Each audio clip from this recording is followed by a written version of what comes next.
উত্তরবঙ্গ থেকে দক্ষিণবঙ্গকে বিচ্ছিন্ন করার চেষ্টা করা হয়েছে, মালদা কাণ্ডে দাবি করেছে বিজেপি। সাংবাদিক বৈঠকে শ্রমিক ভট্টাচার্য, শুভেন্দু অধিকারী মোথাবাড়ি কাণ্ড নিয়ে তৃণমূলের বিরুদ্ধে সরব হয়েছেন। তারা বলেছেন, বিচারকদের ওপর আক্রমণ, যুক্তরাষ্ট্রীয় কাঠামো, বিচার ব্যবস্থা, সংবিধান, মানুষের অধিকার সবকিছুরই লঙ্ঘন করা হয়েছে।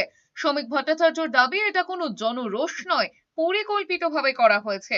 উত্তরবঙ্গ থেকে দক্ষিণবঙ্গকে বিচ্ছিন্ন করার পরিকল্পিত প্রয়াস করা হয়েছে। জাতীয় সড়ক অবরুদ্ধ করে দেওয়া হয়েছে।